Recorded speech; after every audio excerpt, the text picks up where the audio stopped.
दोस्तों, आज की कहानी है भाभी जी भैया को मुझसे भी थोड़ी देर बात कर लेने दीजिए।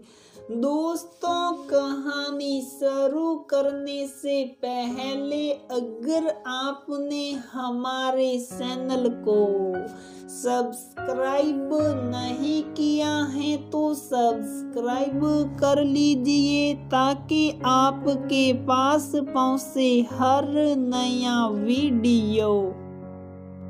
क्या भैया, कितनी देर लगा दी आपने? कब से आपका इंतजार कर रही हूँ। हाँ रोहिणी, देर तो सचमुच हो गई। चलो अब फटाफट भाई दूज का टिक्का लगा दो। अभी प्रयाग रोहिणी से बात कर ही रहा था तभी मेनका का फोन आ गया। हाँ मेनका, और प्रयाग साइड में जाकर मेनका से बात करने लगा। तब तक रोहिणी टिक्का का थाली लगाकर ले आई और प्रयाग का हाथ पकड़कर पूरी हुई शौक पर ले जाकर बिठा दिया। अभी अभी बस रोहिणी प्रयाग के टिक्का लगा ही पाई थी कि फिर से मेनका का फोन आ गया। रोहिणी को थोड़ा अजीब सा लगा। फिर से प्रयाग मेनका से बात करने लगा। रोहिणी प्रयाग के लिए चाय नाश्ते का इंतजाम करने चल दी। तब तक प्रयाग खुद मेनका के पास रसोई में पहुंच गया। भैया, आप यहाँ बेकार आ गए। आप बाहर बैठिए चल कर, मैं बस चाय बनाकर ला रही हूँ। हो ठीक है। और प्रयाग वापस ड्राइंग रूम में आ गया। रोहिणी ने महसूस किया कि प्रयाग भैया कुछ परेशान से हैं शायद। अरे वाह, रोहिणी चाय तो हमेशा की ही तरह बहुत बढ़िया बनी है, कड़क। हाँ भैया, आपकी बहन आपकी पसंद कैसे भूल सकती है।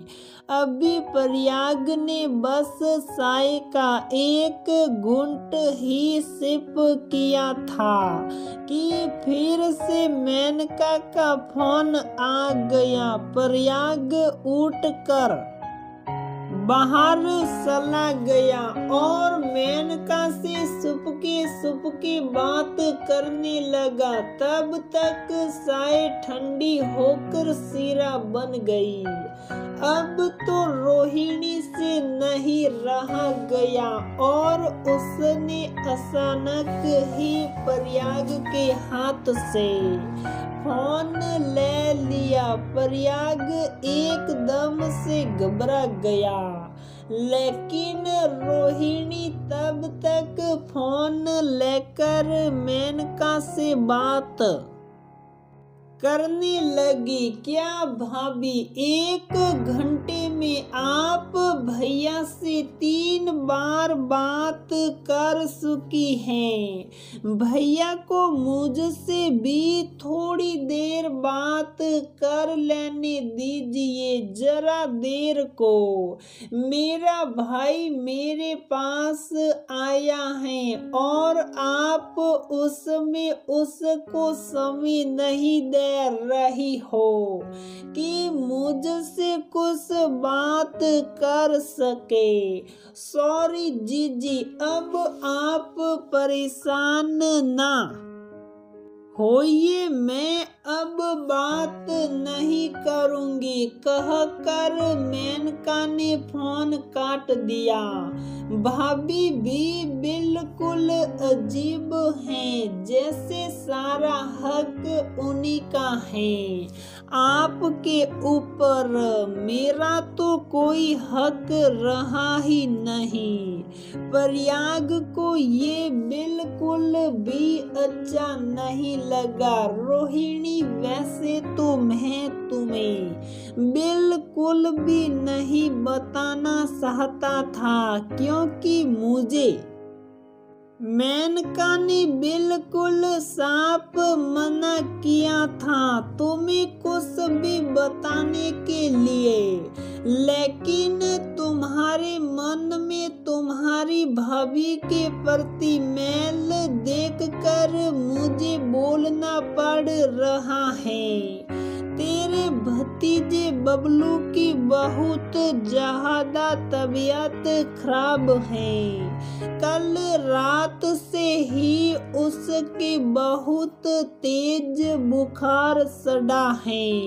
सारी रात हम लोग उसके साथ जागे हैं। सुबह उसे डॉक्टर को दिखाने के बाद ही मैं यहाँ आया था, तभी मुझे देर हो गई आने में, बल्कि मैं तो मना कर रहा था आने के लिए, लेकिन मेनका बोली कि जीजी आपका इंतजार करेगी और आप नहीं जाएंगे तो उन्हें बहुत बुरा लगेगा, क्योंकि जीजी आपके बिना टीका लगाए कुछ खाती पीती नहीं है। बबलू का बुखार तो उतर ही जाएगा, बस इसीलिए वो मुझसे बार बार बात कर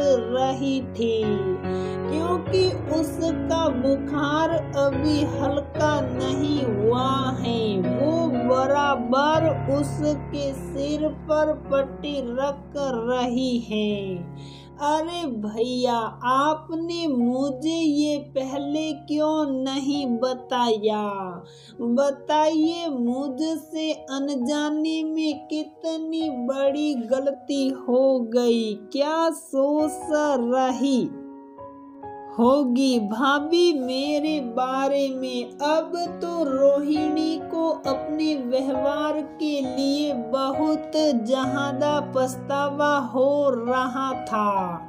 उसने तुरंत मेनका से फोन करके अपने अभद्र व्यवहार के लिए क्षमा मांगी और भैया को उसके पास भेजने के लिए धन्यवाद कहा, और फिर तुरंत प्रयाग से बोली, भैया आप प्लीज जल्दी ही चले जाइएगा, क्योंकि इस समय मुझसे ज्यादा भाभी को आपकी जरूरत है। कभी कभी अनजाने में हमसे ऐसी गलतियां हो जाती हैं, लेकिन रोहिणी ने तुरंत मेनका से अपने व्यवहार के लिए क्षमा मांग कर बहुत सही कदम उठा लिया।